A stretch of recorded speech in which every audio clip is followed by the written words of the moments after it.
Yes, Impacted starts now. Wait a minute. Who are these guys? Welcome back, everyone, to Total Nonstop Impact. Impacted. I'm J-Bone. We got some new people covering in the house tonight because, well, you know, some of our brothers have we'll just say fallen ill. And so we got Front Row Bill next to me, and we got Craig, one of the newest members of the UK crew. Very excited to get his thoughts and everything. How's everyone doing? A whole country depends on you, Craig, in this show. Oh, mate, that's screwed. Yeah, so screwed. But no, let's get stuck in, as we would say in my country. Let's get stuck in. Let's get grubby. Let's get ready for it. Grubby. I love it. I love it. Well, that's one of the clean ones. I know a lot of things aren't that clean, so we appreciate it. We've seen a bit of Will Ospreay's colourful language. Bruv. Yeah, that's it, bruv. So where I gotta ask you, because you're the UK contingent of the show today, as opposed to myself and Front Row Bill. Yeah. Even though Front Row Bill is well traveled, where in the world did bruv come from? I want to say it's if you get a chance, right? Have a look on YouTube at Korean Billy. Korean Billy teaches Roadman. Okay, so Roadman, it's been taken away from English and it's a dialect, and it's just abbreviations and in really bad interpretations of words, and they've changed it into language.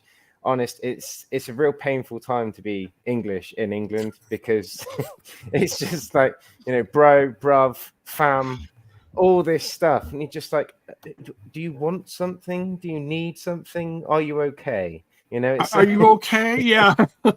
Yeah. Is everything all right? Do you need 999?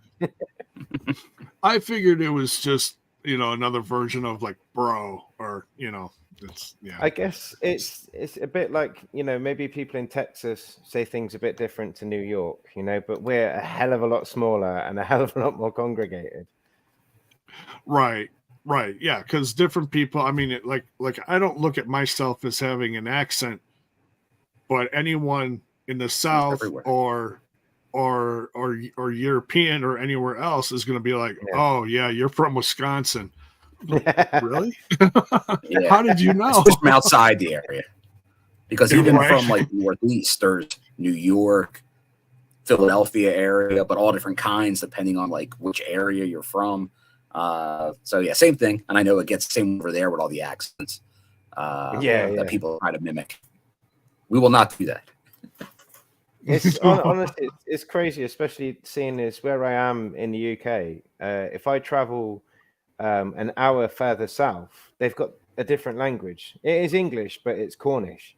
And if I travel an hour north, I go to Wales, and Wales wants to be independent. Like I'm not going to talk about that live on air, but like, good luck to them. You know, they've got their own language and their own, like, you know, kind of accent and stuff like that. And, you know, honestly, if you get people from all three areas, which you will, all three areas in a pub at the same time, you just stand back and listen, and it's trying to follow it up, trying to just follow the conversation. But we've got a lot in common, but then we all like to be different, you know. The Roadman, Korean Billy. Yes, right. Depend on him. Okay. So yeah, we're kind of winging it today, but you know, we're gonna do our best. You know, kick back, grab a snack, and we're gonna put on the best US/UK version of Impacted we can today. So without me trying to throw a British accent in, because that'll just get us thrown off YouTube. It'll probably get clipped up and stuck on reels. It wouldn't be. Yeah, they would. J-Bone went viral for all the wrong reasons. All right. Well, shall we start out with some news, and then we'll jump into last week's show? Yeah, get some news. Although It's TNI UK, J-Bone. But you're not a fixture. I'm not giving you the soundbite. You just got to give us some You're news. not. Oh. It's a special. Dude, a TNI UK special edition of J-Bone's News? We're doing it? All right. I think you should play it. Unheard of on the TNI UK program. But that's what you get when you get a special guest star like J-Bone filling in. Here you go. Jiminy Christmas. And now, from outside of Wisconsin, United States of America, it's J-Bone.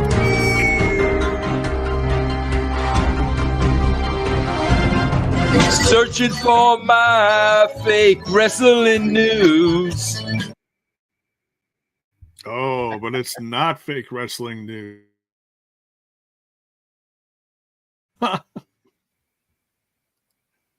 And actually, I'm not just outside of Wisconsin. I'm just outside of Milwaukee.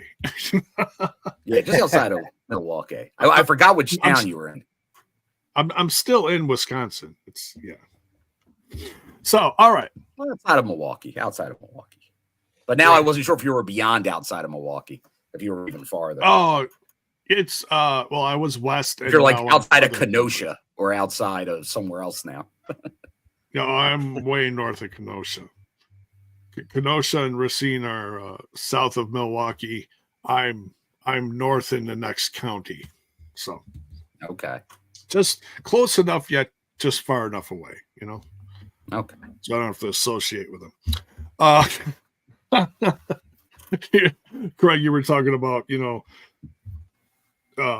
different towns and almost it being like a different world. It's kind of how it is for Milwaukee. You go to different towns and whoa, there's a different feel here. All right. So news, what shall we talk about in the news? Well, there is some really interesting stuff that has developed over the last couple days that I know I'm very excited about, and I hope you guys are too. It seems that one of the ladies from WWE is going to make her GCW what is it? Josh Barnett's Bloodsport debut. So then the question is, who's in the match with her? So Shayna Baszler is making her debut, and this is the best part. So it's kind of like WWE versus TNA. Shayna Baszler's opponent for Bloodsport is none other than one of the most badass knockouts on the roster today, Masha Slamovich. What do you guys think? Oh man, have you seen much of Bloodsport yourself? Have you seen the matches before? Yeah, actually, I went to the first Bloodsport when it was Matt Riddle and the first Josh Barnett. I've only just recently watched Bloodsport 9, and they had like Mike Bailey on there. They had Yuya, Yuya, he should never have been sacked, but to see these guys, for some people who might not be aware of it, there's no ring ropes, and you can only win by submission or pinfall, as far as I'm aware. And it's just seeing these guys, when you get your casuals go like, oh, wrestling's fake, watch Bloodsport and you'll realize there's not much fake about it. Do you know what I mean? It's some pretty brutal stuff. And to be fair, I am a big fan of Masha. I don't feel I did feel when she first came in and she was giving out those envelopes with the Red Cross on them and stuff like that. I thought that was a good gimmick. I do like MK Ultra. Big fan of Killer Kelly too, but for various reasons. With Masha, I do feel like we could see her really, really tear strips out of this other girl. I'm going to say that Masha wins, aren't I? I'm going to be in favor of the one in TNA, but I think impact wise, we could really, really see Masha getting like a good run. I think that she needs. I'd love to see her with the title, but I'd love to see her like kind of have her own monsters ball with a female talent at some point. There you go, Bill. How about you, man? Oh no, it's great for the eyes that are going to be on that match with the WWE connection, and again, Masha, one of the lead knockouts. So only good things can come from that. Just like we saw Jordan Grace in the Rumble having this match there. I guess there's supposedly going to be some more announcements still for that show. But I know, mentioned in the chat here, for anyone that hasn't seen Bloodsport, but watches obviously TNA, you can go back. There was the pit fight between Mike Bailey and Kenny King in Vegas, which was pretty much the same thing. No ring ropes. Like the whole, I believe there was a submission in that match, but yeah, the whole submission. Hell of a match as well. Yeah, that was that. I think a lot of people were like, that was one of their favorite matches of the year. And that really got like kind of Bailey to another level in impact. So very good concept for a show. It's one of those things though you probably can't do all the time. That's why it's kind of, it gives like a little special feeling, but it does give that the more sport, realistic approach to the in-ring action. Yeah. Oh yeah. It feels like a touch of like real MMA, Oh yeah, that's what it is. It's the crossover.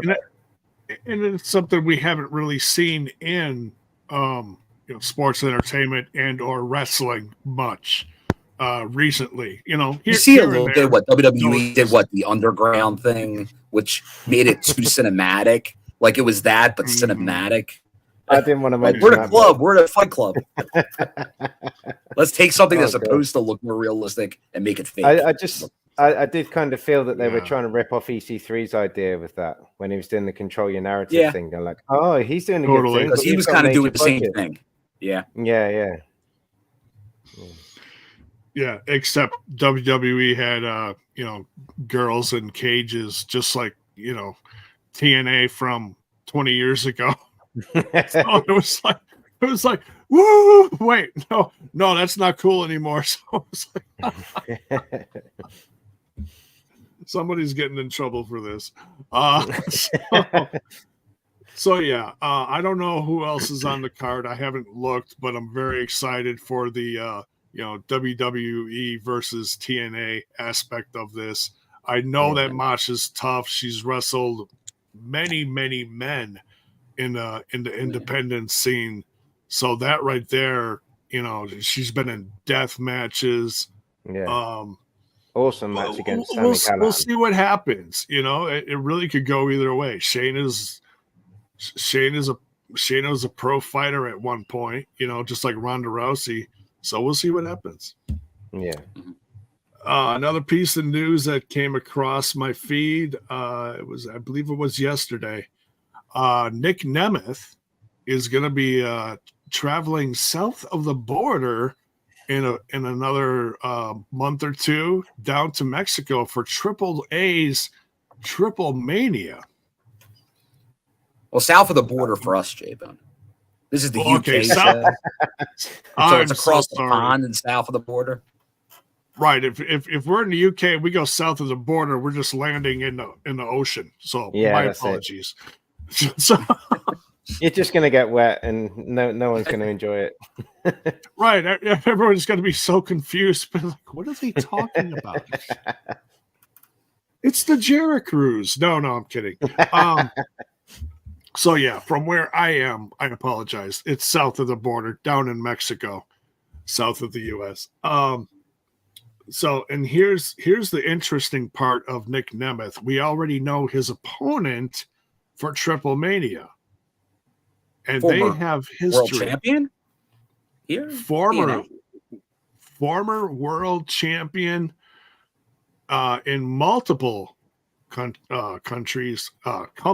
Excuse me. Well, yeah, countries. The former Alberto Del Rio, Alberto El Patron, is going to be facing Nick Nemeth. Your thoughts on this, guys? I'm not really attracted to it. Like, I hope Nick Nemeth absolutely buries him, to be fair. Like, let's be honest. We've got Nick Nemeth in the form of his life. I feel like, I don't know the guy personally, obviously, but I feel like he's reaching his own good run. Do you know what I mean? He's got like creative control of his own character. He's able to do his own thing. I think that we're much like we did with Kurt Angle. I feel like we're going to see the best years of Nick Nemeth. And like I'm all for just. I would much rather see another Nick Nemeth Steve Maclin match. I'm a bit of a Maclin mark, but it's in AAA, so like I hope that Nick doesn't just get buried for the sake of the result. Do you know what I mean? No, I think it's. I mean, number one, I hope the match is good. I'm excited for it, just because. I mean, yeah, we don't have to jump into the controversy all about El Patron. We know his past. We know the stories that have been out there. I'm happy that he's made it back to a major wrestling company. I feel like anybody who's gone through some rough times and they're trying to say turn over a new leaf, we don't know what's going on with him. Maybe he's trying to just get back to the old reputation that he had, and Alberto El Patron was a hell of a wrestler, So as far as all that goes, they've had history. One of my favorite moments is Ziggler cashing in on Del Rio, and I believe it was was it a Monday after WrestleMania, or it was something like that. I forget, but that's a great memory that I have about the former Dolph Ziggler. So we'll see what happens with this. Yeah. Some of the comments, Norbert. I've got to say Norbert's comments the best. We've got the wanted man versus the criminal, allegedly. Alleged. Alleged. I'll tell you what, if Nemeth brings handcuffs to the ring, that would just be amazing. But let's not go. Honestly, if he did something like that, he'd be the heel. Yeah, that's it. Because that's the thing. Alberto's still obviously a huge name in Mexico. So he is. There's a legendary reason. down there. Because he has been working some dates. I've seen him on the like some smaller shows in the States over the last maybe 2 years, once or twice. But obviously major promotions in the States and other countries are not taking a leap. Mexico is a little more willing to take some of those leaps for some of these guys. So yeah, I'm sure it'll be a good one. Triple Mania is their biggest show of the year, so that's a marquee match now. So if he's going to get kind of his second chance at a lot of this, it's going to happen here. Yeah. But I have seen him like on those indie ones. He was putting over people, Alberto. Now the whole thing in Mexico, you got a whole new political thing going on down there. So I could see that going either way. I could definitely see Alberto, but right now Nick's doing this whole global thing with New Japan and TNA, and I got to imagine, is there a title on the line? No title on the line. Do we know that yet? I don't think there's a title on the line. No, I believe it's just a match. So I think Nick can definitely win this match for sure. There we go. Bill, am I missing anything from news? There's a few things, J-Bone. We've got was it Motor City Machine Guns allegedly? Well, apparently the alleged. That's the hot topic the last couple days. Yeah, I think my opinion on that is the only reason that's becoming a story is because they're booked for a show in Canada the day after Rebellion. So everyone's like, well, they're not showing up at TV. They must be gone. But there's also, they announced in March of last year that they had signed a contract. Terms were not disclosed. But Alex Shelley never had a contract during this run, except for the last year. So it wouldn't shock me if he wants to no longer be under a contract. What I find hard to believe is Chris Sabin possibly leaving, because he's such a long-time guy here. And he's still an agent backstage, to my knowledge. So unless somebody from another promotion, won't name names, but we can guess, may have given them hints at a bag of money just for the sake of a bag of money, which I'll never begrudge anyone for taking. But unless that's sitting there to almost no work and show up on a streaming service pay-per-view a couple times a year, if that's the offer, then it'd be tough to do. But I'm pretty sure that they're going to remain. I can't see him leaving. I just hope that they don't. It was never trademarked. I'd like him to stay in TNA, because obviously we got the resurgence of TNA and their TNA originals, But I just hope they don't do the whole like, oh, the grass is greener on the other side, and then they get 6 matches on Dynamite, and then they get 1 match on Dark, and then they drift off and end up on. Oh, that would be. They'd be lucky to get that much, honestly. And I'm a huge fan of the Motor City Machine Guns, but their age, like, they're not going to get a long run. Like, they'll get a payday to do a couple things just because, like, certain tag teams want to work with them. But once they do that program or two, then it's probably done. But, hey, I'm not going to begrudge anybody, but I don't buy it. What I'm seeing is just speculation, because they're not showing up. Because it's very easy. Like, there's been times where people don't work both days of tapings. You don't have enough room for everybody. Usually a bunch of people work one day, and then another group of different people work the other day, and a few crossovers. But if they film a backstage vignette or two, they don't need to be there for the second day. No. Yeah. Especially if they can make a nice payday at an indie show. That might be part of the deal. True. They may have made the deal with them. Yeah. One thing I just noticed that they announced is that that Nick Nemeth is going to have a generational clash with Alex Shelley this weekend, Friday, March 22nd, and that's one of the days of tapings in Philadelphia. So it's Friday and Saturday are going to be those days. Yeah, because they only had announced the Josh Alexander match on Friday against Hot Sauce Tracy Williams. So now there's multiple matches announced for both nights. So it could be next Thursday on Impact, that match, the Nick Nemeth match versus Shelley. But they could also do it out of order, and it could be in a couple weeks. I want to get your thoughts on Hot Sauce Tracy Williams coming in. Is this, you think this is a one and done? Do you think this is a tryout? Because I assumed, I'm a little surprised, because I thought TK had him for Ring of Honor. Or was that I think not like a permanent deal? No, there's a lot of misleading things about Ring of Honor.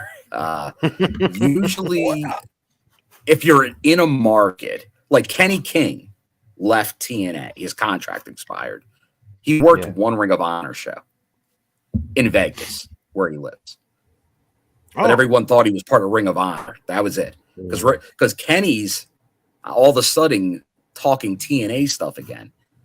So I would not be surprised if he's out in Vegas during Rebellion time.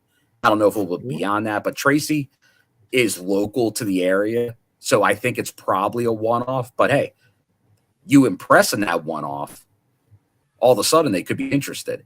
But once again, Tracy, I'm not sure if Tracy's been around a while. I don't know his age, but he's been around a while because he was kind of doing the indie stuff when a lot of guys were about 10 years ago.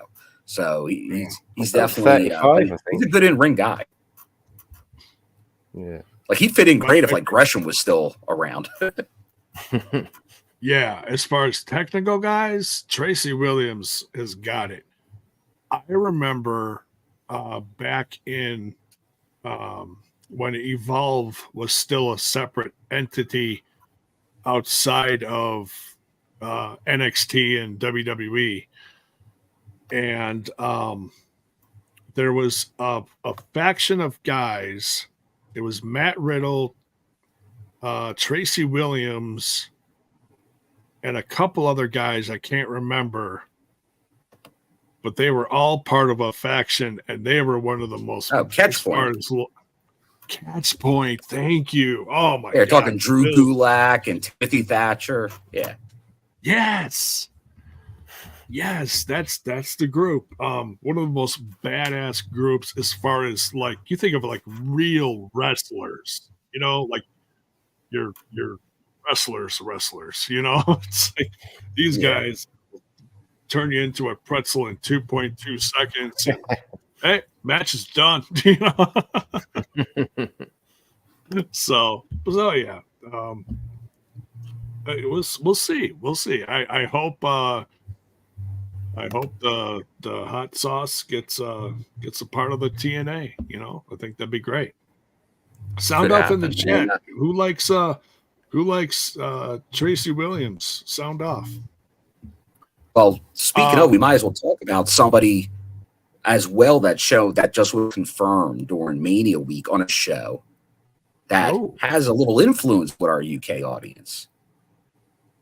That Zaya Brookside has been announced for Stardom during WrestleMania week in Philadelphia. The Stardom show that's happening will have Zaya Brookside. So a nice, other than competing with Ash by Elegance in the near future, we get to see her returning to her roots because she has worked Stardom in the past. Yeah.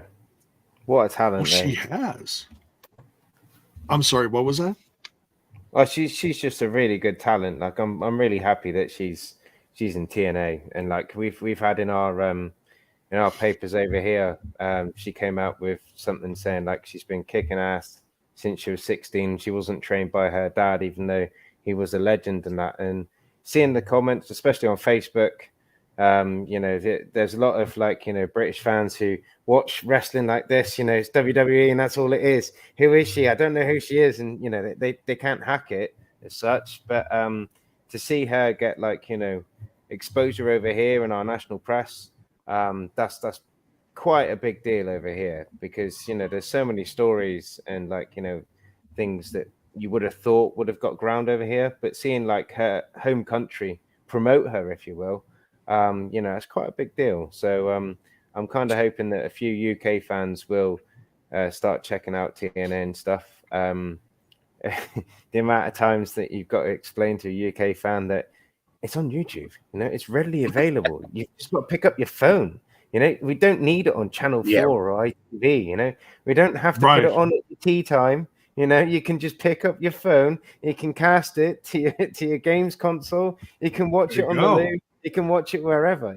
But there's this just like old school rhetoric where they're like, no, it needs to be bottle fed to me. And I just feel like a lot of UK fans, they're going to miss out, especially to support. We've got Leon Slater, in TNA now. We've got Zaya Brookside and stuff like that. Get behind our homegrown and see them on an international platform. Cross platforms, they're just missing out. Like some of the best times that we could have, especially supporting UK wrestlers. A lot of them they're still on about Big Daddy and British Bulldog and stuff like that. I'm like, we've kind of moved on a bit since then. There's a lot of people about now. That you can whole new scene, right. But like, it's just it's a real good time for Zaya Brookside, and I think that having her on screen with Ash by Elegance, which is the worst name I've heard in a long time, but it sounds like a fragrance. Come on, like what it is like the model cartel. Yeah, but come on, like she could have had a better name. According to our own front row Bill, who literally sat inches away from Ash by Elegance. I had to ask him after that segment. I was like, Bill, does she smell good? What was your reply, Bill? Of course she does. She has How the dare scent you of doubt elegance. It's not ring rust. It's good stuff.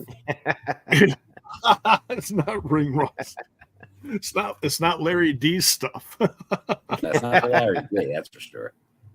Oh, I miss Larry D. You guys, Oh my god, what a skit that was! That was amazing. That was fun. That was a lot of fun.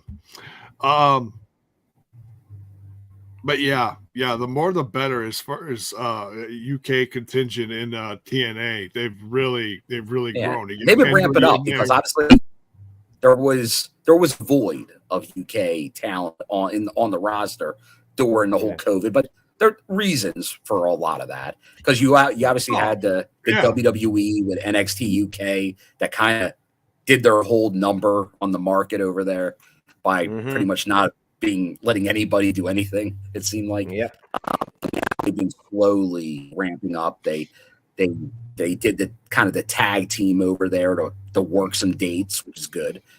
So they had a presence, and I feel like they will go back there again. We'll see if it's this year.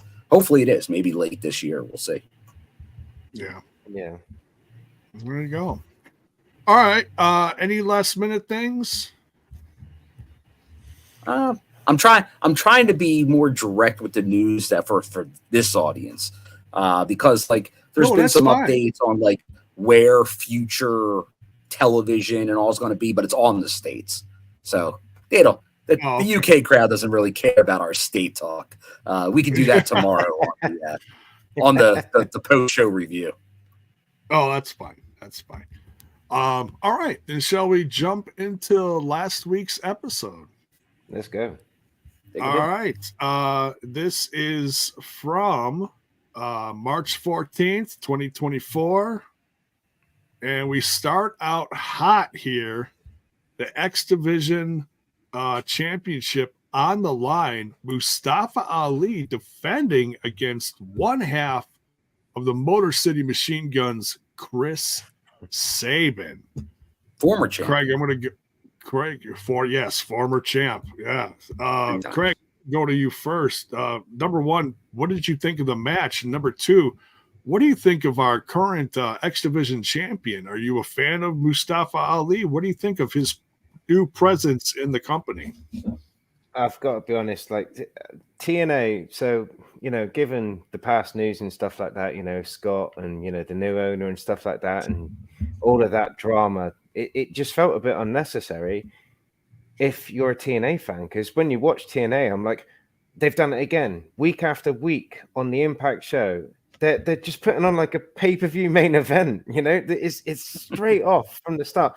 Like, Bison will tell you I'm really not a fan of PCO and Con. That rivalry can just disappear, in my opinion. But I'm like, if they started the show with that, then I'd go and make myself a cup of Earl Grey.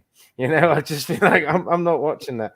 But it's like straight from the outset, boom, title, the guys come out and put on an absolute 10 out of 10 match. You can't go wrong with a Chris Sabin match. But Mustafa Ali, as you said, I love his gimmick. Mustafa Ali approves this message. I love that gimmick. I know it's probably a bit tongue-in-cheek in that because of the whole presidential thing, but it's just like that whole gimmick's great. It's got my full attention. And this rivalry, like, Mustafa's been here 5 minutes. Sabin's been here for 50 years, and the fact that they're in the ring and they're able to just go boom, boom, boom. It looks like they've trained and rehearsed that match for 6 months, but they haven't. They're just in there and they're just that professional. The whole twist with, Sabin grabbing the title at the end and stuff. I was just like, what a brilliant ending to the first match. Like, I'm like, with that match, they could have rolled credits and I would have been happy with that episode of TNA, It was just, it gave you everything. It was such a great match. It was a great part of the story of that match. Yeah, Bill? Oh, yeah, like it's kind of the tried and true TNA formula. You either starting out with the the X division has always been like a go-to for TV, or a pay-per-view, really. If not something like a tag match or maybe even a knockouts match, but you gotta have something to get people's interest. Because as Craig said, like if people check out immediately, there's a reason. Like, and that goes to all the wrestling companies. Like, if you're starting your first hour, and if you're a 2-hour show, starting your second hour with the right content.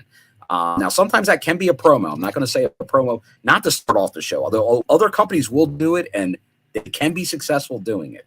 But that's a bigger risk to cut like a long 5 to 10 minute promo to start off a show. You better have a real compelling reason to do it. So going X division, a lot of action, nonstop.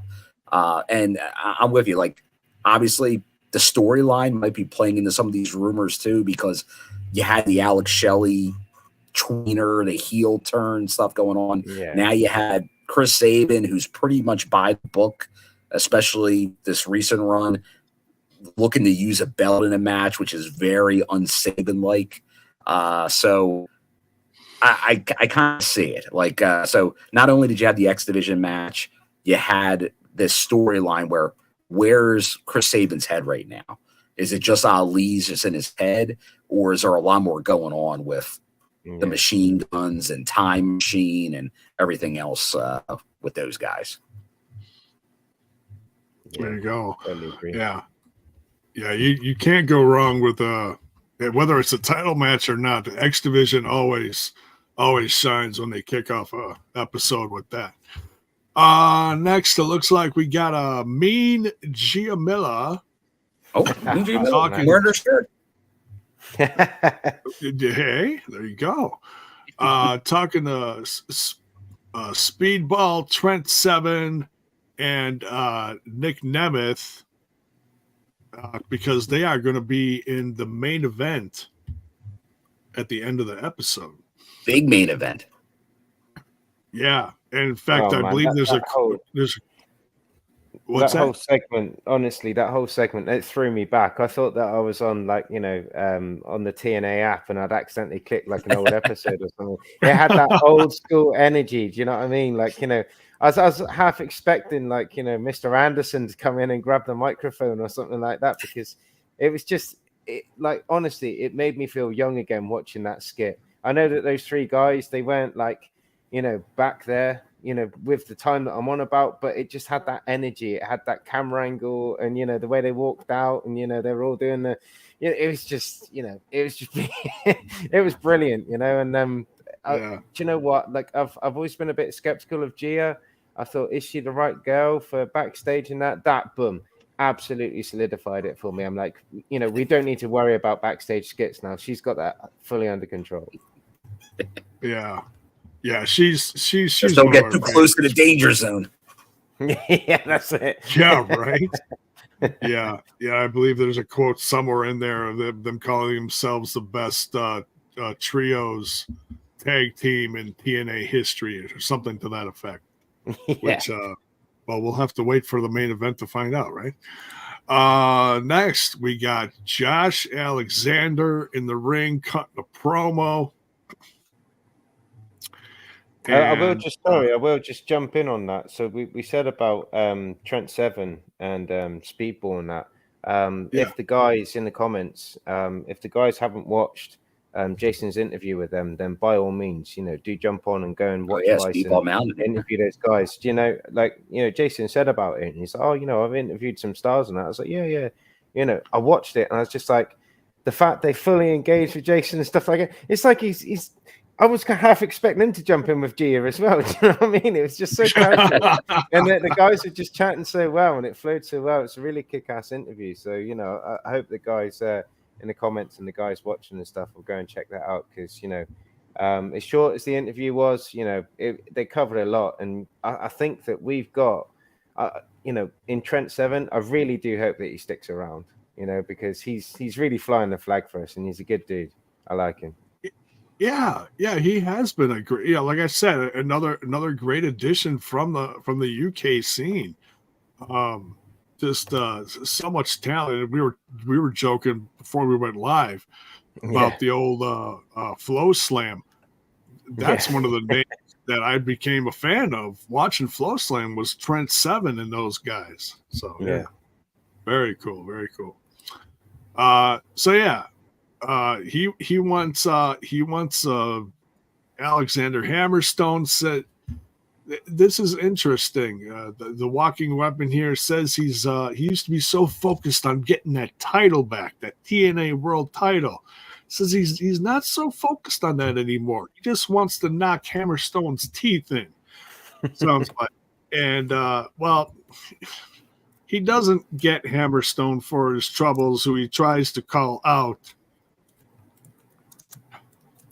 He gets Oleg Prudius and Johnny Bravo with Dirty Dango attacking behind.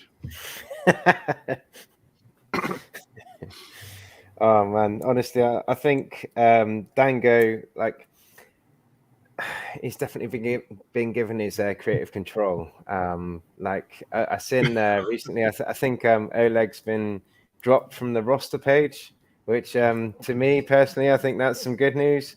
Johnny Bravo, he's done so much backstage in that. I hope he sticks around, but by God, someone take that Slipknot jumpsuit off of him. With Dango, I think on a personal level, I think that Santino, maybe he's struggling. Maybe he could do with a vice director of authority coming back and giving him some help, because with Dango coming into Impact, at the time, I just thought, oh, who's this ass? What's he going to offer us? What's he going to do? And those segments, they were some of the best funny things that I've seen in Impact for years, and I was just like, this is comedy gold, I said before we went live, I watch TNA, I watch Impact because they fight. They don't give a microphone to Dwayne, what's his name is, Johnson, and get him to talk, smack talk about Cody's family and stuff like that. You actually see people fight, like Nemeth, he got his ass handed to him, in my opinion, and, got to win the match against Wentz, against Miguel and stuff like that, But going back to it, I think Dango, he's a great character, but I think we need to guide him down a bit of a path rather than let him just tell us that he hates pro wrestling. But I think Josh deserves his flowers there, because I don't think Josh could cut a promo. I thought that he was more of just a wrestling guy. He needed a side guy. I thought that's what was going to happen with Alan Angels. I thought he was going to become Josh's side guy to do all the promo for him. But then again, Josh, with recent controversy with, was he getting the contract or whatever happened there with the, the time things. I think that was his best promo that I've seen, and I'm like, right, that's our future champion. He deserves a belt back. He deserves another shot on that. So again, I think Josh has won me over, and, I don't expect all fans to agree with me. That's the joy of TNA, but I think that Josh, he's won me over again. I'm like, oh, okay. I'm going to be watching Josh and seeing what's coming in future weeks and that, because his matches against Ospreay, me and Jason, we were fortunate enough to see him live in Coventry. Nice. Seeing him, wrestle with Eric Young and stuff like that. It's just the guy. He's got it absolutely locked down. It must genuinely, away from TNA, away from the character, it must be genuinely hurting him to not have a belt. So we've got a true thoroughbred wrestler there, and I do hope that we see him with gold again. But again, seeing him do that whole promo, it was hard to look away. Do you know what I'm saying? He won us over. It was a great promo. It was, and the fact that it got sidelined by Bravo and his crew of Dirty Dango and Oleg Prudius was just very interesting. Bill, that match they had following, thanks to Santino, so we had Oleg Prudius, which we didn't realize at the time, or maybe we did. I think it was actually he was taken off the roster page the day before. Right before, it was kind of weird timing. Yeah, it was weird. Yeah, because usually it's usually it's afterwards, a week or two if it's something immediate. Sometimes they sit on there forever, like Heath. Or maybe maybe Heath got paid up until last week. Who knows? That could be a thing too. But Bill, what'd you think of that short match of Oleg Prudius and Josh? At least initially, it seemed like obviously they had some bigger plans with Prudius. Like they were making him kind of a monster that you weren't sure what he was going to do, but like maybe he could fall into that same a PCO, a big man realm that can kind of beat on other guys because he was the heavy, he was the bodyguard for Dango. But obviously in this match, that was taken away real quick. Now, obviously, it helps Josh look even stronger because he put him away and very quickly. That was a quick couple minutes. You blink, you missed it. Submission. So that was kind of, that's his send off. And I don't know if it was just the contract running out or if there was an injury or anything else, but definitely seemed like a pure write off because it'd be tough for him to come back from that anytime soon. That was just really putting Josh over. Which, I don't think we'll miss him. After some of his recent things, that's probably not a bad thing. No, true. Well, if you look at Oleg Prudius's past, I mean, he's a legit badass. I remember the stuff he did back in the WWE. And then to see him come into TNA, and granted, it's years later, but man, this guy was still jacked to the gills. Yeah. I wish we did see more of him, but who knows? We could see him down the line. Everyone say hello to Rocky. Hey, Rocky. Hello. Of course, he's got to jump in there. Papa, what are you doing? All right. Next. We get digital media champion Crazy Steve summoning PCO. Oh man, honestly, Crazy Steve, like again, a character who's had a bit of a tainted past, shall we say, with Impact. Like he came in, I believe he came in with the Menagerie. Yes. I don't know what they were doing with Mike Knox because I really thought that he was going to be real kick-ass. Like, his time with the Aces and Eights and stuff, I thought that was really cool. But anyway, back to Steve. He was definitely an important part of Decay, I thought. And then, like, he's been in and out, like bringing that monkey to the ring, the toy monkey and stuff. I've never really known where he's been going. And then all of a sudden, boom, I'm like, this guy, digital media champion. I'm like, take him to the next level. That's X Division champion quality. His whole gimmick, like his that music video that he's got, the new music, the character. Yes. Like, by God, did you see that shirt he was wearing? I'm not sure if you guys are aware of the patterns on the shirt. Like, Bill, all due respect, I know you had your EC3 one and stuff like that, but this guy, Crazy Steve, like he's got murderers on that shirt. Like these guys have got honestly, like he's got. Yeah. I'm not gonna name drop them. Do you know what I mean? But they're worth a Google. Like they're that bad that Netflix would probably turn their nose up to them. Do you know what I mean? They're not worth a documentary. They're not doing no series on them. No, I was just like, there's books and stuff like that. There's some legit, real bad characters that he had on his shirt, and I was like, where's he going with this? And then I won't say it was predictable, but like, for PCO to answer that call of his, I was just kind of like, right, okay. And then, I said earlier, the whole PCO and con thing, I didn't buy into it myself. It wasn't really for me, but I feel like Crazy Steve could actually be doing PCO a favor here. I think like their rivalry, that will be, that will be prime time. That will be main event material, in my personal opinion. I do see that, like, maybe there could be a three-way battle, because obviously we know that Steve doesn't have, like, full use of his sight and stuff. So maybe a third person that could help, the dynamic of a match. But I really do think that Steve deserves his time with a belt, and I personally think that he could go further. We know that he's close with Cody Deaner and stuff. Hopefully Deaner comes back into the fold, and I don't know what was going on with him and AJ Francis. That was just weird. But honestly, I think that Crazy Steve, he's done some good time with TNA, and I think he deserves a strong run. I don't want to see this end anytime soon. Yeah. I think honestly, I think this is just the tip of the iceberg of what we're seeing with Crazy Steve in the start of this push for him. I've seen old episodes of House of Hardcore, Tommy Dreamer's old wrestling company, when he was doing episodes on, should we bring it up? Oh yeah, the classic Flow Slam. And and it was very similar. The start of this whole thing with Crazy Steve and Tom Hannafin, the interview, getting uncomfortable, telling his past story.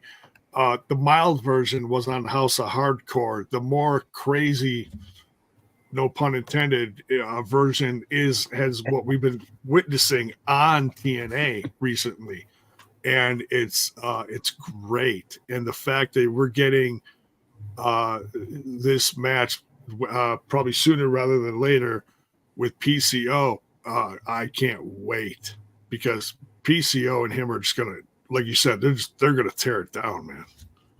I mean, I've not seen something like. Don't get me wrong. I've dipped my toe in and out of watching GCW and what Nick Gage does and stuff like that. There's only so many light tubes you can watch be smashed over people's heads. But but the most graphic thing I think I've ever seen in TNA or Impact, if you will, is just like Maclin stapling PCO's mouth shut. I was like, is this happening? Am I watching this? And like for the first time in years, I had to pause it because obviously I've watched it on a different time. But I had to pause it, and I thought, no, I'm gonna just go back because I'm not sure if I need some sleep or if I've eaten something a bit weird or something. I'm actually seeing this, and it actually happened. I'm like, wow, I know PCO can really go for it. I was aware of his time in MLW, and I think he had a feud with some guy called Maxwell Jacob Friedman. I don't know what he's doing these days. But there was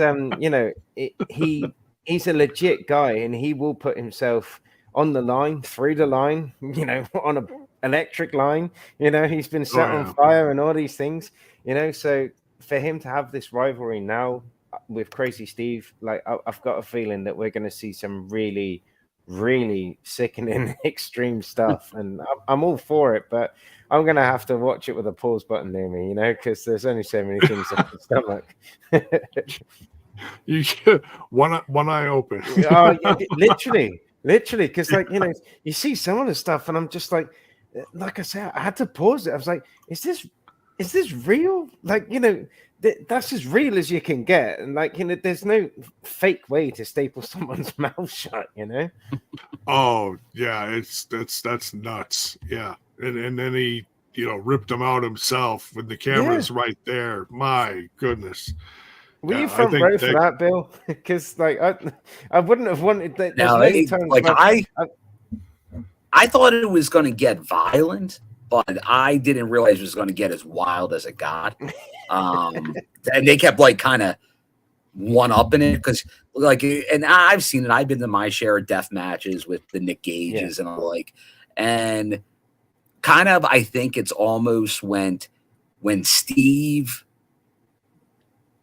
went deep, let's just say, and was gushing.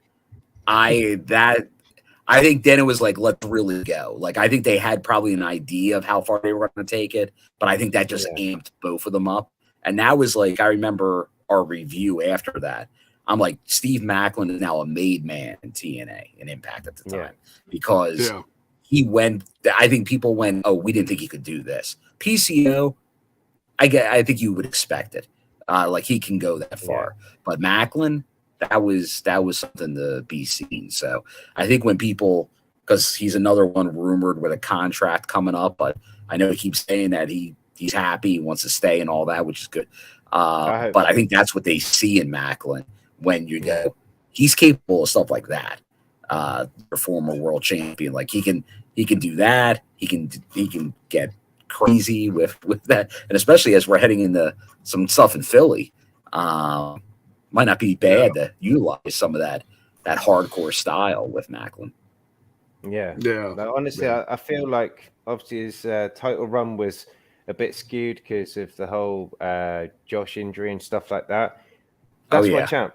That's my champ. If you said to me now, who do you want to be TNA champ, then it's Steve Maclin. Like that guy's a star in his own right.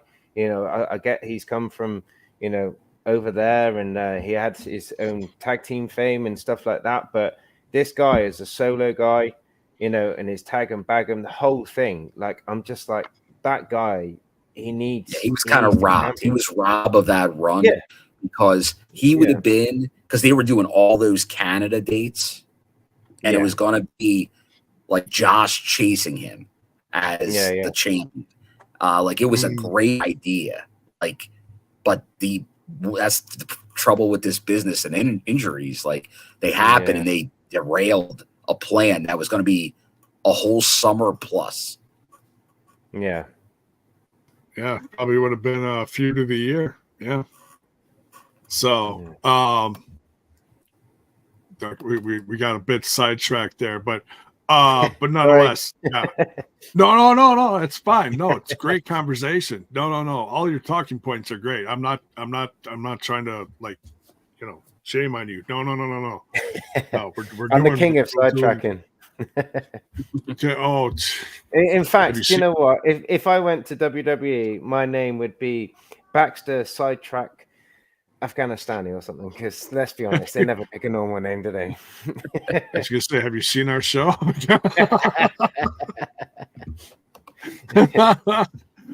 All right, we continue. We got a classic here. Ace Austin trying to teach some respect to Frankie Kazarian next year. I tell you what, man, I love Frankie's Kazarian's run here. As I mean, he's still like a focal point after all these years, and he's in such good shape. And now we're seeing him as heel again, and I'm trying to remember like the last time we saw him as a heel, and that was when I know he was kind of a heel with Christopher Daniels when they were, was it Bad Attitude? What was there? Bad Influence. Bad Influence. There you go. Sorry.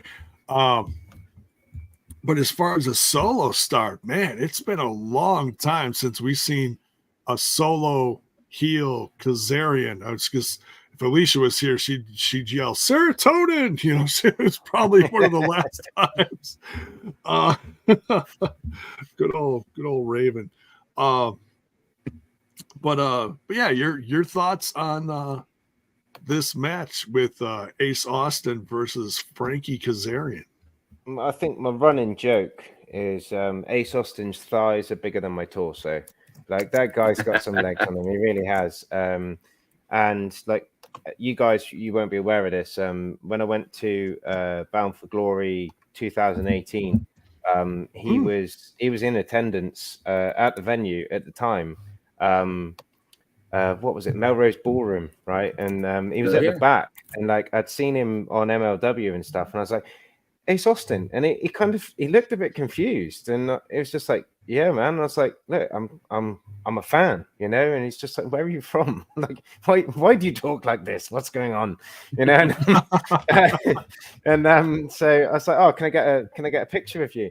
And he was like, yeah, cool. And he got his friends to take the picture. Eventually, it was like the longest 2 minutes of our lives, I think, because I'm an Android user. And this guy does not use Android at all, so he's trying to find out how to take the picture, and he's like, I'm calling someone, what's going on, you know? So I met Ace Austin at that time, and you know, I was just like, so you're here, you're in attendance, you know, what's the scoop, you know, what's going on? And he's like, just wait and see. And I was there for the 2 Yep. nights after for the matches. And off the top of my head, I can't remember who he wrestled, but he was on. I think it was Xplosion at the time, wasn't it, in 2018?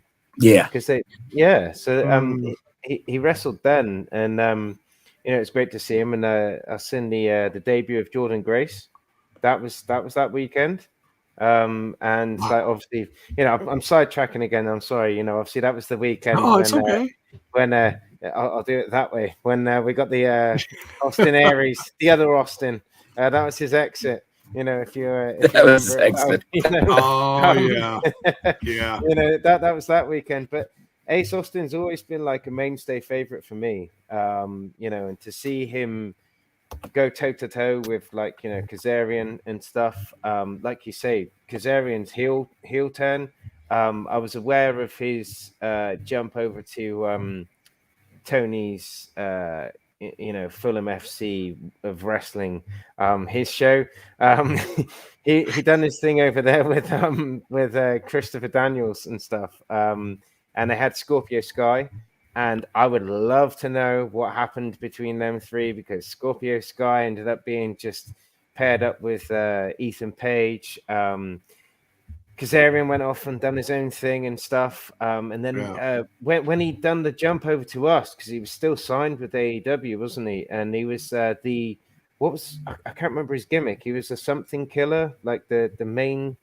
I can't remember. Yeah, was he the legend? He was something like that. Something but like he had like something like crosshair, crosshairs on his t-shirt and stuff like that. And I thought, this is pretty cool. Do you know what I mean? He's coming in and he's got this kind of like heel turn, and then boom, he's back in TNA. Like I cannot say live on YouTube what he said about AEW in Coventry. Oh, that's what it was. Yeah, Elite Hunter. There it is. Yeah, like he was Elite Hunter. Oh yeah. He didn't say anything nice about AEW and kind of said, look, I'm in TNA and this is where I'm coming back to. So of course we're all for it. We're all chanting TNA and stuff. And then seeing him do this whole heel thing on TV, I can speak probably for all British fans. This is what we wanted to see from Kazarian. This heel turn. This is just going to be prime time Kazarian, and this is I'm all for it. Do you know what I mean? When he hands the mic over to Jade and says, like, announce me as the king of TNA. Honest, this is TNA gold. I'll always be fond of the Kazarian of the past, but the Kazarian of the present and the future, I'm all for it, man. We're going to see some great stuff from him. And the match itself, again, like, I'm not trying to deflect, but the match itself, we saw both of them go toe to toe. It was some real good stuff.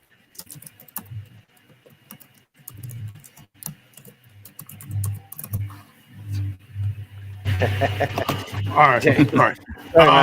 J-Bone was on mute. J-Bone's always muted himself. No, just checking something behind the scenes here. We're all good. We're all good. But yeah, great match. So yeah, I love this heel run of Kaz. Kaz comes off here with the win. But yeah, you're talking about Austin's legs. Yeah, that guy never skips leg day. I swear, he wakes up and runs 100 miles. I'll be back. All right. Bill's going to be right back. No worries. We got next here. We got a promo with the system talking about all their accolades and everything they've done, the different championships they've won over time. And but yeah, I love this. It's like, I'm sure there's plenty of people out there that are like, why did they put these guys together? Well, it's a strange formation. Here's your answer for you. Yeah, they've got the experience, they've got the accolades and stuff like that. Like, it was weird seeing the whole Brian Myers thing, because I've always been led to believe that he had more. And I do feel like he undersold himself. He's definitely a guy he looks comfortable in TNA, and I love what he's brought to us. you know, and when he was doing the roster cut and stuff like that, it was great viewing. You know, we saw a few guys come and go, you know, and Myers is still here. So him being part of the system, I'm all for it. You know, it's like, you know, I am kind of a fan of Myers. Eddie Edwards, I feel like he undersold himself as well. He just seemed a bit laid back in the conversation. He could have been a lot more cutthroat. But Moose, like, you know, the whole system thing, like, who can fault Moose? You know, again, he was calling himself Mr. Impact, and some of us thought that was being cocky. But when you look at it, and, you know, when I say like back to 2018 and his character changes, he's got everything that you would want from a wrestler, you know. And I just think that, you know, the system, we've really got, like, you know, a good faction there. Like, well, Gibbs has just said in the comments there, the system are starting to remind me of the Main Event Mafia, and rightly so. Yeah. You know, all right, fair enough. They might not have the huge history in other companies and stuff like that, but you know, they really are our own Main Event Mafia. You know, and I would love to see them take a real dark heel turn and maybe like start invading other people's matches and stuff like that. You know, who knows what they could do. Something that you won't be aware of. It wasn't a threat, but it was kind of like, I said to Bison, I was like, Bison, give me the floor, man. Give me the floor on our show next week, because I'm gonna bring out the conspiracy about Alicia Edwards, because you'll notice from the photos and stuff like that. I'm not gonna drop it. I'm going to wait for another week. I want Jason to be. I want to see his live reaction on that one. But you look at her now, she's part of the system. She's part of the system because she's with Eddie Edwards, but she doesn't have any gold. Do we see Alicia Edwards become the Knockouts champion? I honestly think, right? She has to be. She has to be. And I won't go too much into my conspiracy, but I think that by the end of 2024, Alicia Edwards will be a Knockouts champion. She will have a Knockouts championship run. She's a part of the system for a reason. And I've got a feeling that, like, you know, people like Zaya Brookside, Ash by Elegance, Tasha Steeles, Jordan Grace, I've got a feeling that the system, they're here and they're here to stay, and they could be turning that division upside down. I'm just throwing it out there. You know, I'm not the Iceman. I'm not the Iceman, but, like, you know, let me just say that I've got this conspiracy about Alicia Edwards, and let's just say that I think that you know, we're going to see her with her own gold at some point, and I don't think it'll be the digital media. But it could be. It certainly could be. Yeah, I do think she. Do I think she's like the best knockout on the roster? No, but she has grown character-wise, charisma, and wrestling. She has grown over the years substantially. So could we see something like that? Oh, I agree with you. I didn't think about that, but that's true. That's a great point. Great point. Yeah, like she was really smart in that knockouts match where it was like a battle royale, I think. And I completely forgot about her being in a match. Completely forgot about her, and then boom, she jumps in at the end. I'm like, she's smart. She's a smart wrestler. Like, don't get me wrong, Jordan Grace would absolutely wipe the floor with her, wouldn't she? She would, like, you know, throw around like an old ragdoll, you know. But the fact is I think Alicia Edwards, you know, especially with being Eddie Edwards' partner, you know, she's got a good head on her shoulders, and she could really cause an upset, I think. Yeah. So next segment. What's that? Were we talking the system? We're talking list right there. Oh yeah, sorry, mate. We were talking about the system. I've just dropped the bomb. I've not gone into my Alicia conspiracy because I want to do that with Jason. I want to see his live reaction at some point because I know that he's a big Alicia fan. But we're all big Lish fans, but that promo was old. I'm a big fan of her chaps. The ones that she wears, but let's just say that like Jason's a huge Alicia fan, and I want to have a discussion with him live on the TNI-UK at some point. I've got a big conspiracy about her, and I was just saying about how I think that we will see her with some gold at some point, but I won't tell you how. Okay. All right. That's for the TNI UK fans, I think, at some point, and I'll get our good guy Joker to clip that up and send that across to you at some point. I'm pretty sure. There we go. There we go. All right. So next we got the segment of the grizzled young vets confronting Alex Shelley Kushida and Chris Sabin. And it looks at the top of our show, we were talking about the UK and we were talking about different accents and that. The grizzled young vets. Let's just say that you could lock me in a lift with Zach Gibson for 12 hours and I wouldn't understand a goddamn word he says. That is an Englishman. I do not like. They will do their promos and stuff like that, and I'm like, hang on, I need closed captions on YouTube because I'm not getting a word. You know, I don't understand a damn thing they're saying. Like, you know, they're well, you know, I might offend some of the UK fans. They're Scousers, and they think that they're not English. They're Scouse. Okay, that was a thing that was said on one of our Scouse. Sorry. Oh my God, that was something that they said on one of our sports commentary things called Talk Sport. They had a guy call in and he's like, we're not English, we're Scouse. And when they come out with their scarves and they come out with their bravado and stuff like that, those guys can wrestle. I didn't realize how good they were. Yeah. But please ban them from microphones. You know, I'd rather listen to Kushida. I'd probably understand more than Kushida says than I would the GYP.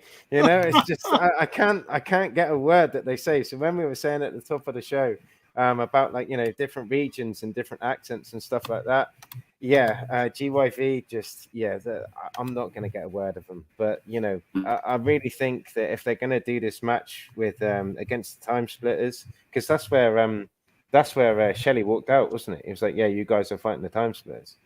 Right. I think I got that right.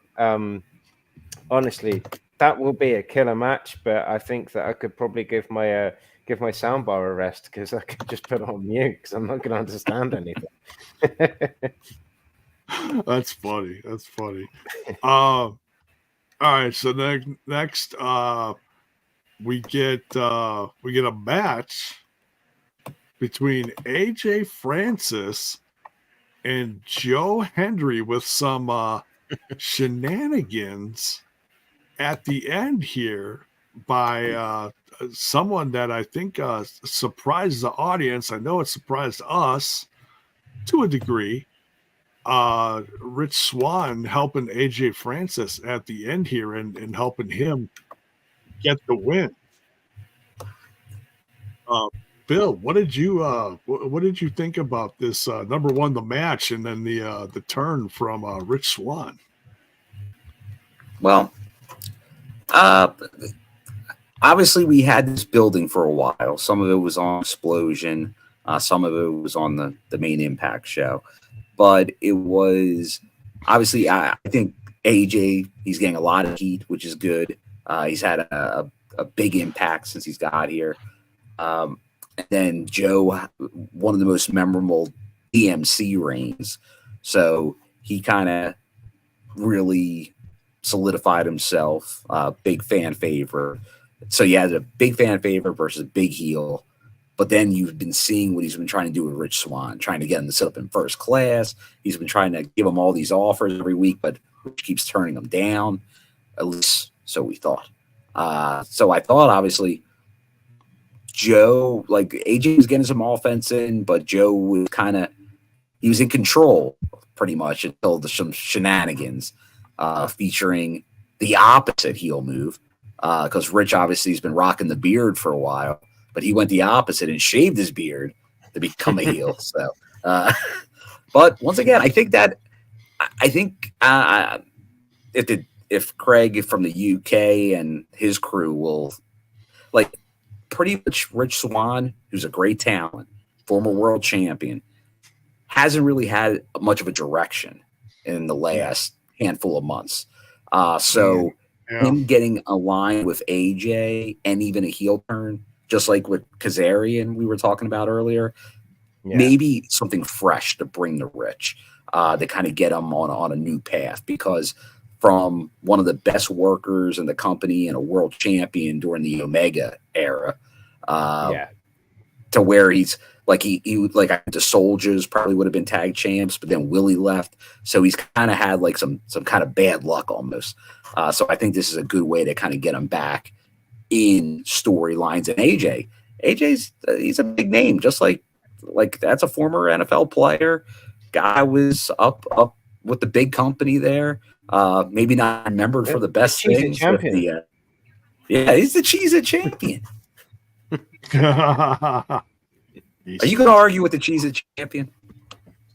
I would not argue with him at all. You know, I'll be really honest. Like, like AJ. Let me get that name right. Sorry, AJ Francis, because I keep calling him AJ Tracy, which is a UK rapper.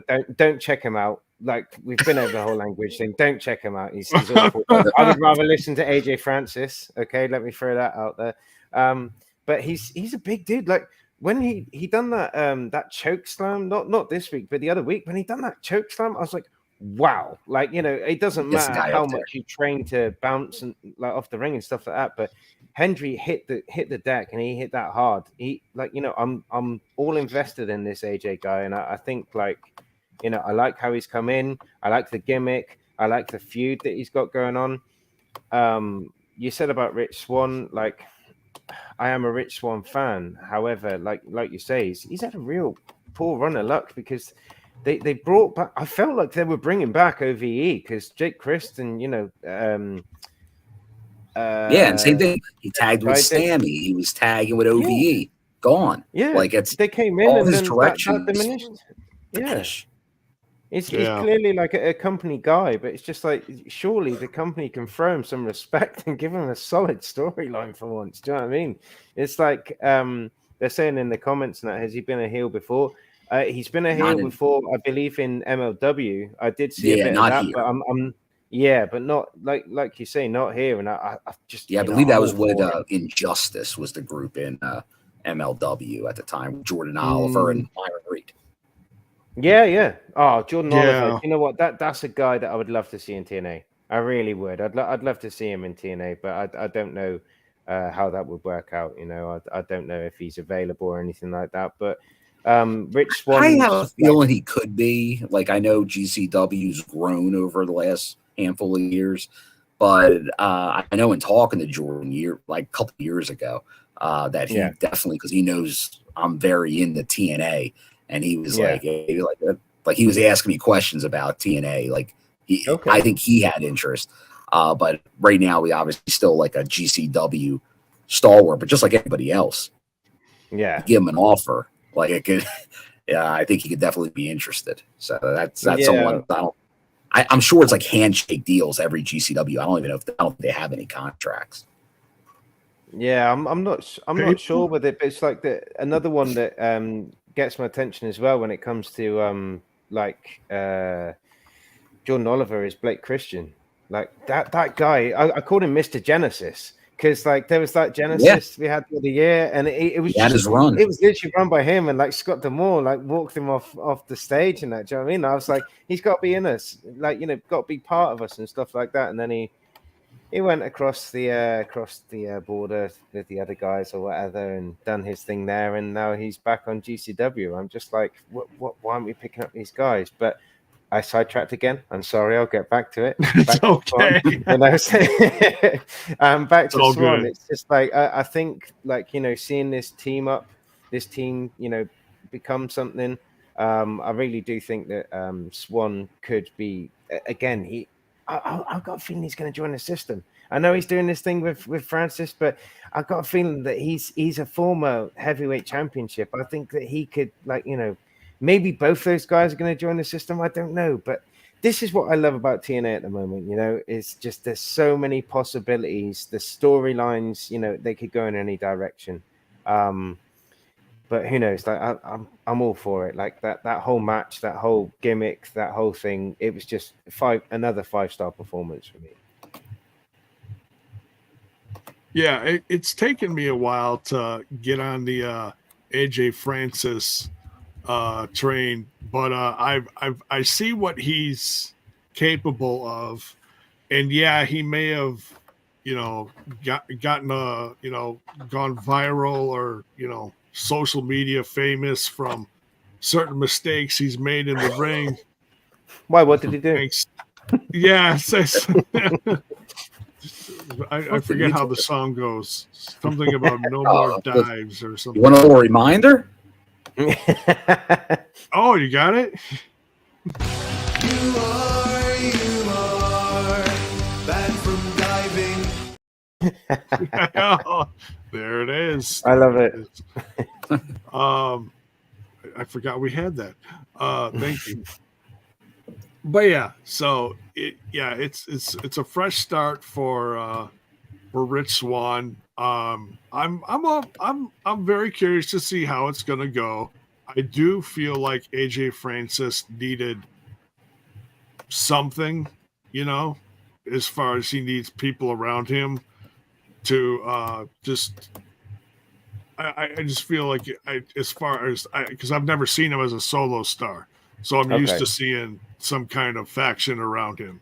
So we'll see. He probably needs another character or two around him. Maybe Tasha Steelz will join them. I think that would be amazing. Yeah, good shout. Because she's just come back and she's kind of, she's going after titles and stuff, but I feel like she needs something. I don't know what it is after this comeback. Can you do the? I'm not going to do it. This is it the skirt? I can't do it. I know Jason can do it. Oh, he's good at it. He's actually pretty good at it. Oh, I am not good at. Are you talking about Joker? Well, let the pro do it. Thank you. I was waiting for you to jump in with that. That was perfect. Thank you. I appreciate that.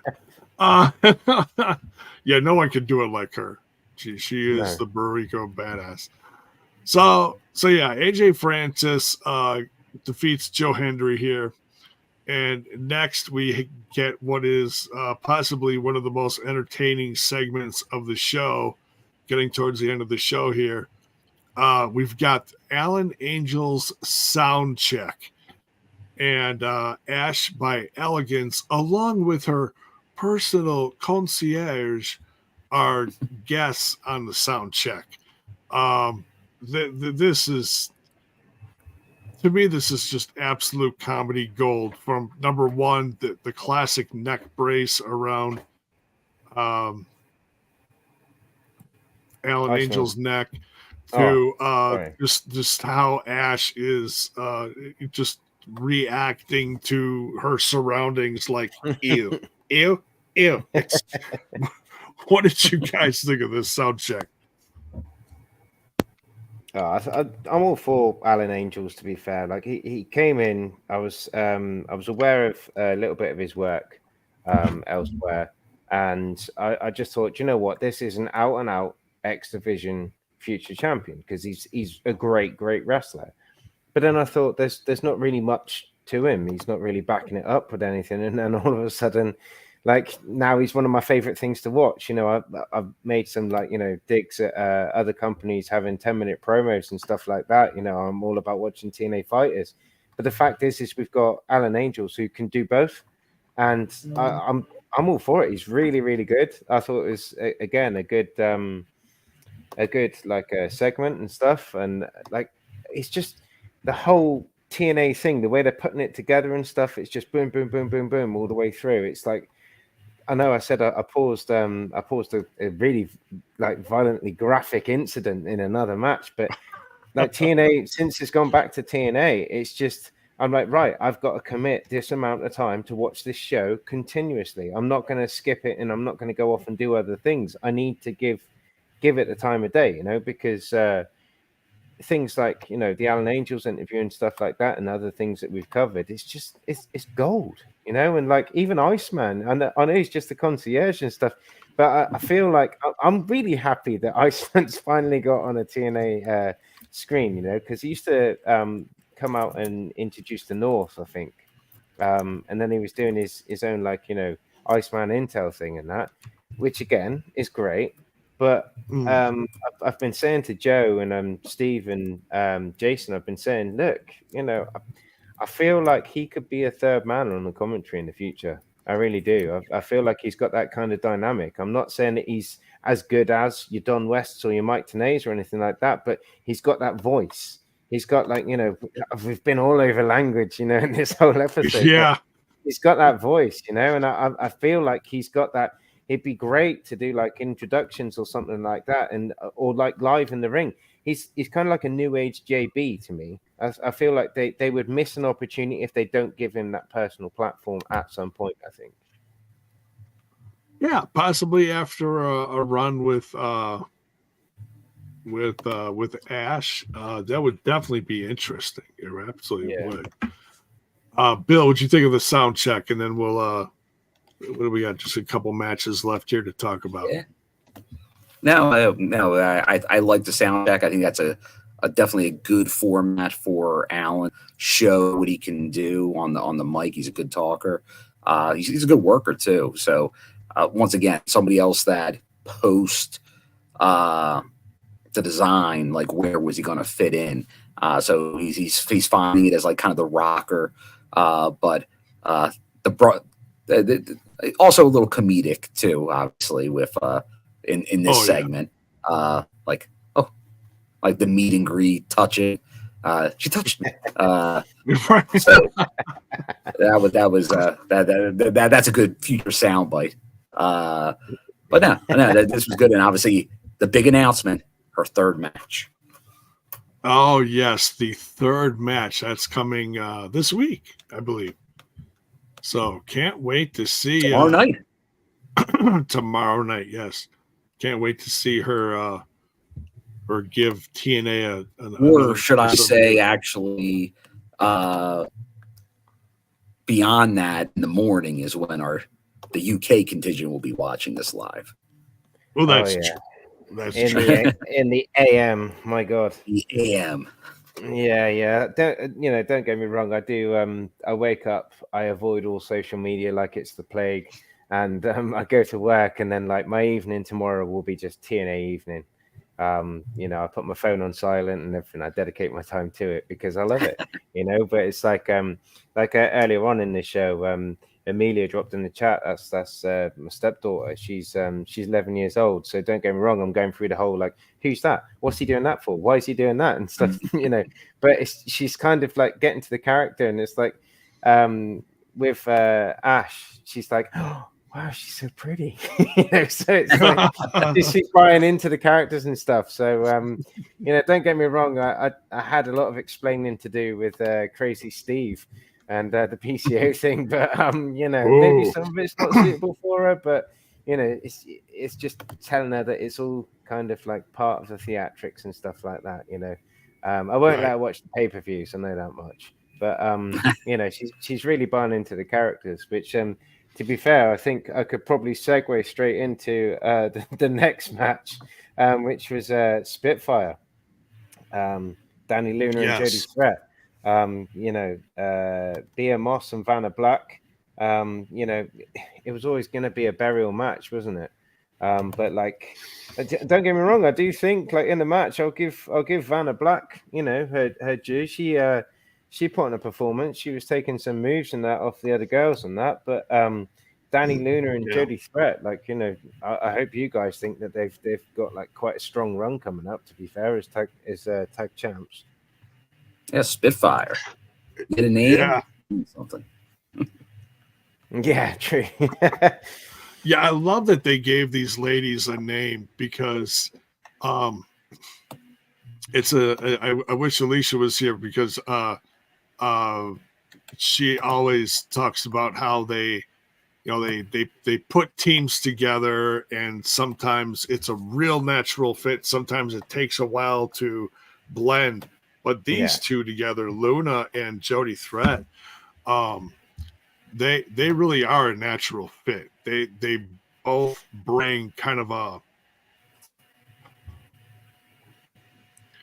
European feel to the matches. Honestly, that's what I feel like. It's like a punk rock. you know? Yes. Yeah. They're quite lively, quite hectic. Yes. Yeah. Yeah, I do love that.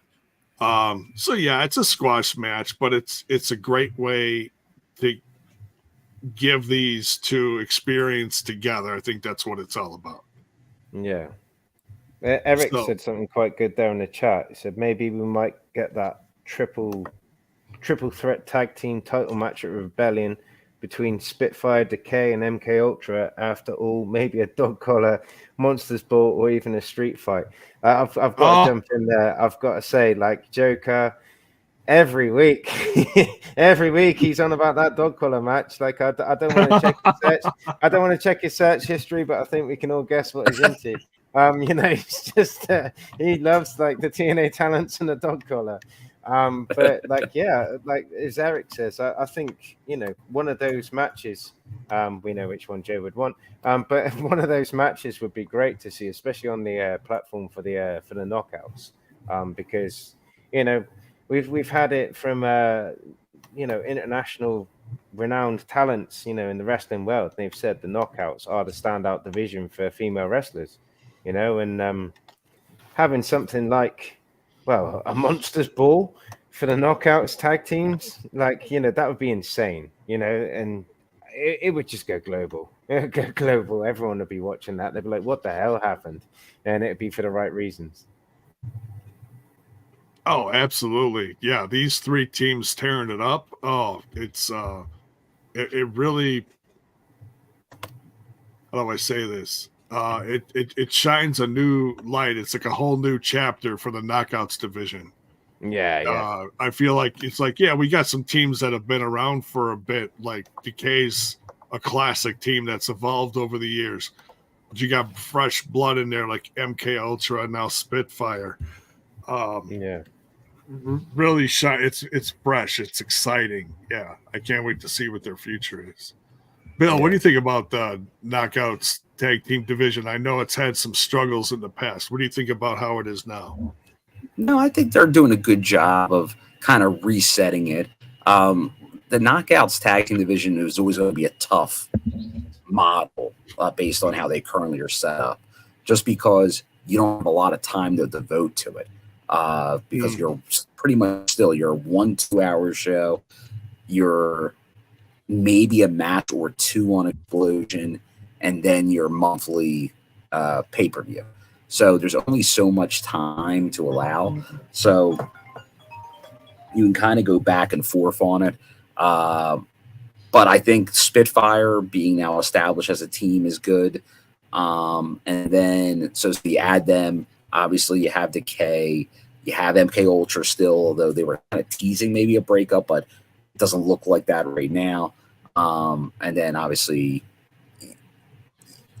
you have some teams in there. So you got to get you pretty much, the trouble they get is where they only have two teams at times.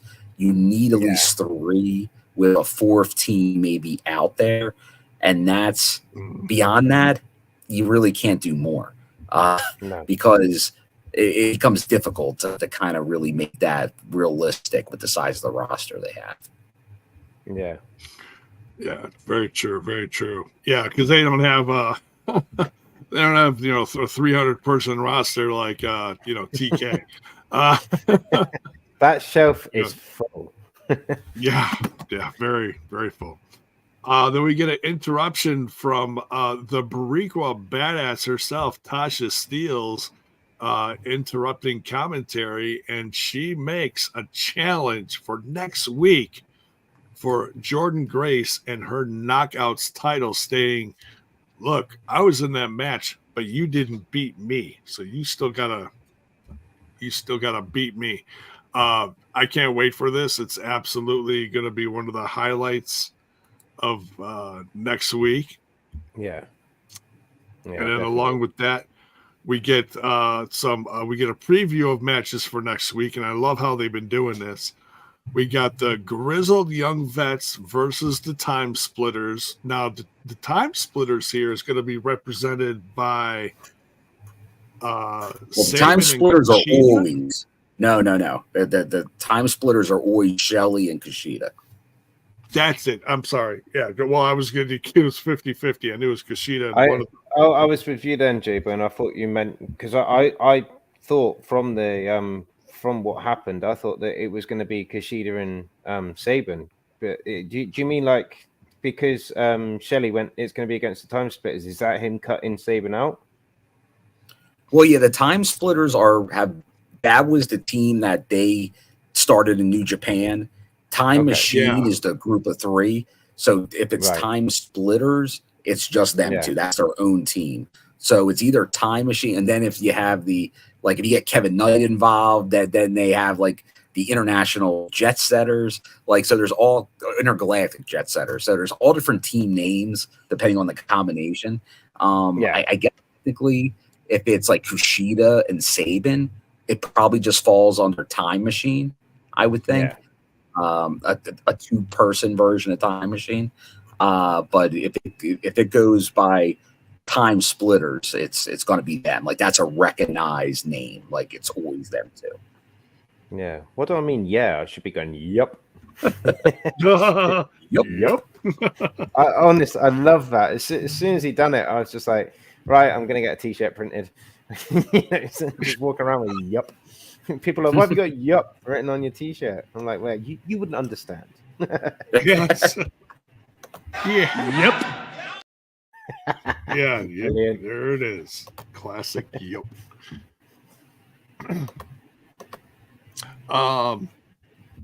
So next week does look like it's going to be great. Grizzled Young Vets versus Time Splitters. Crazy Steve versus PCO for the Digital Media Championship. That's going to be nuts. Ash by Elegance's third match. Yeah. Jordan Grace versus Tasha Steeles for the Knockouts World Championship and more. So, yeah, can't wait. I like that little cliffhanger where they just say "and more," and I'm just like, we need to know. But then it's like covered, TNA, the way they do it, it's just like you just know it's going to be a banger all the way through. Oh yeah, absolutely. No surprise there. You know they're going to do good. Main event time. We've got Nick Nemeth and Speedball Mountain, which is Speedball Mike Bailey and Trent Seven versus Steve Maclin and the Rascalz, Zachary Wentz and Trey Miguel. Bill, we'll start with you. What do you think about the main event here? No, this was a good one. You got, as they said, one of the top trios teams in the game. With Nick Nemeth and Speedball Mountain there, an unexpectedly cohesive tag team, working very well together. Obviously, we've been seeing this sort of relationship with Maclin and the Rascalz. It's never really made a lot of sense, other than like when they were doing like they're in the army now, Pauly Shore style. But then that kind of didn't last long. Like they were never really supporting each other, like going to the ring with each other. It was always like a backstage segment. It's like they were just like it's very Maclin, just for like what he can get out of them.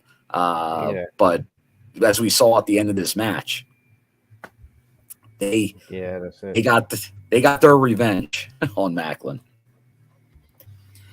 because he obviously was not being the proper partner. Right. It did seem a bit more like he was out for himself that match. It was a shame as well because I've kind of liked their alliance together. Part of me was kind of hoping that we would have got the treehouse back for just some really weird skit with Maclin. But that's the thing. If they would have explored more, I think it would have been fantastic. But they weren't. Like they were limited in how they were interacting. It was like, okay, like we're still sort of interacting, but we're not doing that much together. Like they never got like the treehouse segment, a boot camp, a boot camp. Like that would have been great.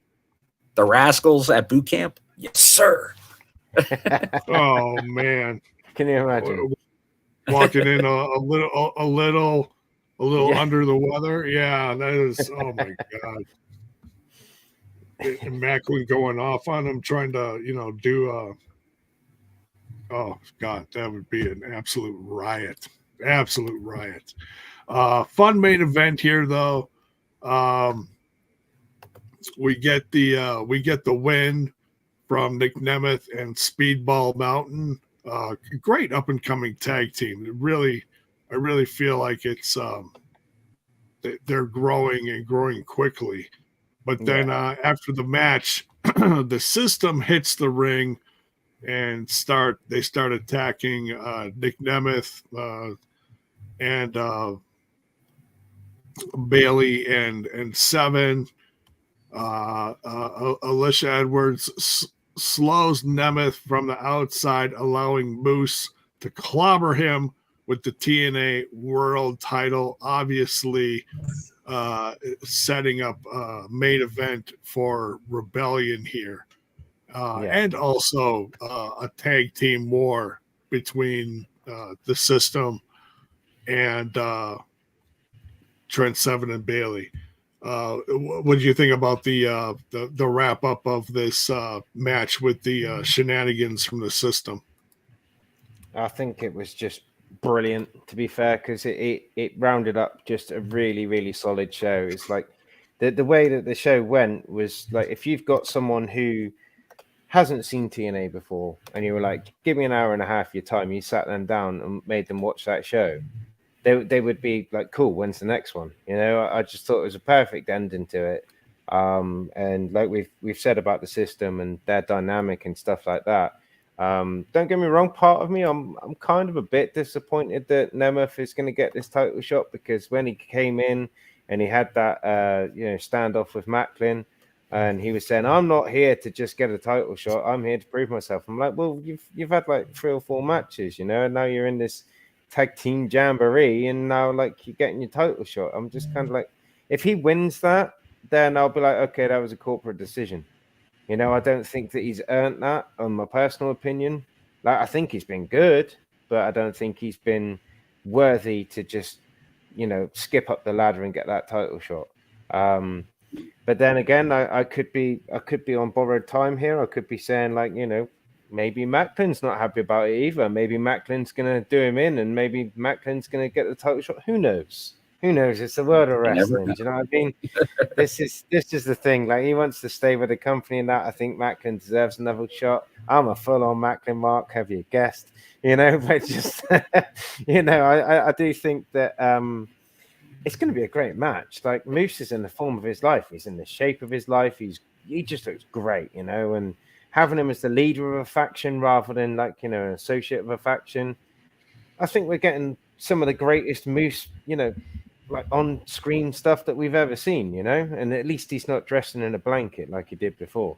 But it's just, you know, There were some good times with that. Oh my god! But him and Killer Cross, I thought that could have been something really, really big. But let's not even talk about that weird match. In my ass. let's not talk about Cross. I've given him his time, you know. But I do think that, like, you know, the system, you know, this feud that they've got going on with you know, Speedball Mountain and the other guys, and that it's a great time to be a fan of TNA. And like, any casuals dipping your toe in, I hope you stick around, because you're going to see some really great stuff. And for people who've stood by us, like, you know, through GFW and all that stuff, I think we're finally getting the rewards that we deserve to be fans. Do you know what I mean? Oh, yeah. Absolutely. It's a good time to be a fan of TNA. I mean, every company goes through, you know, growth spurts or changes in their rosters. And you know, who comes in. What's that? Lime green ropes. Yeah, lime. Oh God, yeah. I was optimistic, you know, back then. You know, it was definitely a change. Jarrett did his best with that, but it's something we all watched, and we some of us stuck through it. Some people probably didn't. But everything that's happened since 2017, I'd say has been hasn't been perfect, but the way the company has grown over the last 5 to 7 years has been an absolute blast to watch. So, and I think with the everything that they've tried to do post-pandemic has been more than positive. Absolutely. Yeah. So yeah, there we go. We got the preview for next week, the system, leading into Rebellion now with these growing feuds, Moose, Nemeth, along with the rest of the system in the tag team division. Oh, bring it on. Can't wait. And like you mentioned with the knockouts division with Lish, I think there's some major possibilities there we could see. Like I said, we'll see what happens. Any last minute thoughts on this episode before we wrap it up here today? Oh man, can someone just show Con the door? Baddest man in TNA. You're just the baddest wrestler, dude. You're just the baddest character and everything. Like, thanks for stopping by. Just see you later. See, and I'm the opposite. I've been a fan of Khan for well over 10 years now. And I feel like he's finally getting a chance to like really show his true monster self. But I get that he's not everyone's cup of tea. So it's interesting to hear your opinion on that. I appreciate it. I do. I'm sorry, but if you're gonna do a chair shot, don't have your hands up for 2 seconds prior to it, waiting for it. Do you know what I mean?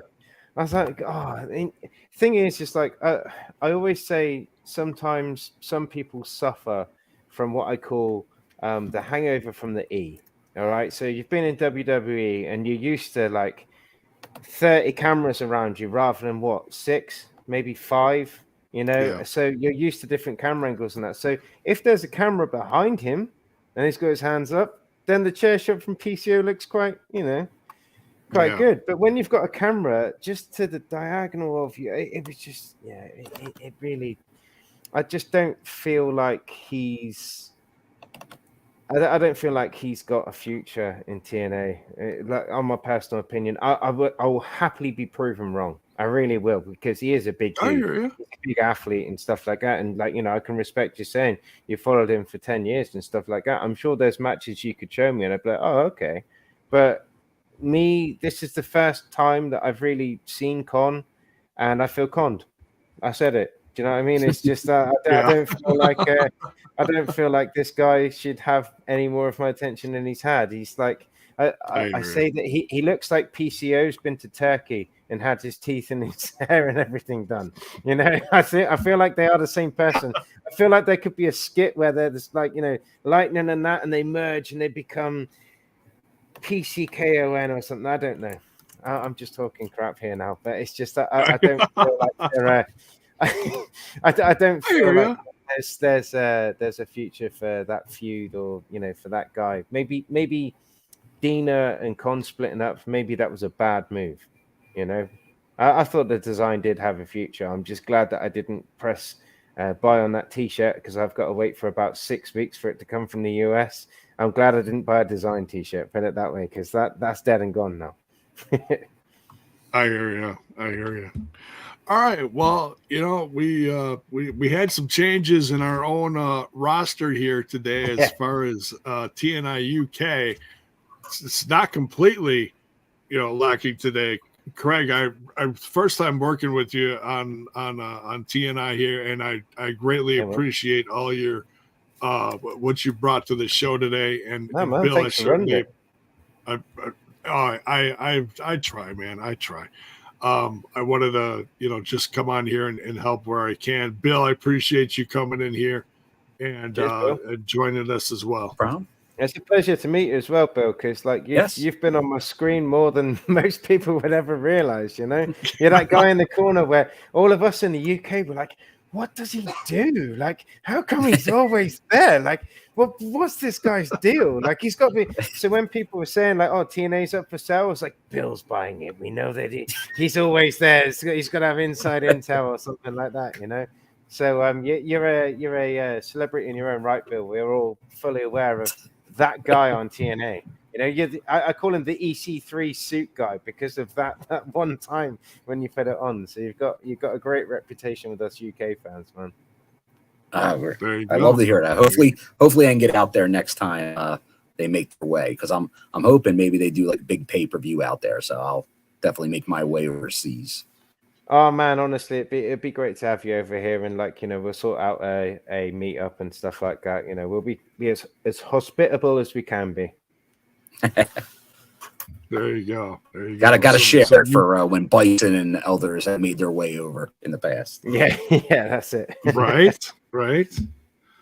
Get front row Bill over there. All right. Thanks everyone for tuning in. Much love. You know what we always say, especially over on the other show, Total Nonstop Impact. On your way out, you know what to do. Smash that like button, smash that sub button, ring that bell for notifications, or as Bison always says, it makes me uncomfortable when he says that. He says give it a squeeze or a tickle. I'm like, oh man, just smash it, man. Just make it happen. He likes a bit of foreplay with the subscribe button. He likes to stuff it up a little bit. Bison's in a world of his own. We love him though. We hope he feels better and he's back next week. Yeah, man, and Joe. Yes, and Joe as well. Yeah, feel better, and best wishes to Steve as well.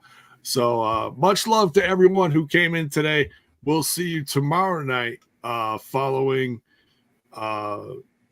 this week's episode of Impact, as we always do.